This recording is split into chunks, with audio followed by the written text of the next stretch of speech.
Lucknow super জায়ান্টসের বিপক্ষে শুক্রবার Chennai super কিংসের ম্যাচে এমএস ধোনি ব্যাট করতে নামার সময় একনা স্টেডিয়ামে শব্দের মাত্রা ছাড়িয়েছিল 95 ডেসিবেল। টানা 10 মিনিট এই মাত্রায় শব্দ হলে যে কেউ কিছু সময়ের জন্য বধির হয়ে যেতে পারে। ধোনির জনপ্রিয়তা এবং তাকে নিয়ে ক্রিকেট প্রেমীদের এই উন্মাদনার প্রমাণ ধরা পড়েছে লখনৌয়ের উইকেটরক্ষক ব্যাটার কুইন্টন ডিককের স্ত্রী সাসা ডিক্কের স্মার্ট ঘড়িতে। বিস্মিত সাসা ধোনির ব্যাট করতে নামার সময়ে তার ঘড়ির স্ক্রিনের ছবি সামাজিক মাধ্যমে তুলে ধরেছে। শুধু দক্ষিণ আফ্রিকার ক্রিকেটারের স্ত্রী নন, ধোনির তুমুল জনপ্রিয়তায় বিস্মিত ওয়েস্ট ইন্ডিজের নিকোলাস পুরানো। তিনি বলেছেন, শুধু এই মৌসুমে নয়, প্রত্যেক মৌসুমে একই জিনিস দেখছি। ধোনি ব্যাট করতে নামার সময় গ্যালারির দিকে তাকালে মনে হয় হলুদ সমুদ্রের মাঝে রয়েছে। এটা একটা অসাধারণ দৃশ্য। ভারতে ধোনি জাতীয় নায়কের সম্মান পায়। পুরান আরও বলেছেন, ব্রায়ান লারার সঙ্গে খেলার সুযোগ হয়নি আমাদের দেশের সবাই লারার অন্ধভক্ত। তবে ধোনির এই জনপ্রিয়তা দেখাও একটা দুর্দান্ত অভিজ্ঞতা, দারুণ অনুভূতি হয়।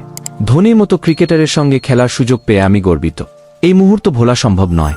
আমার সন্তানদের জন্য তো বটেই, ভবিষ্যতে নাতিনাতনীদেরও গল্প শোনাতে পারব। না দেখলে বিশ্বাস করা যায় না।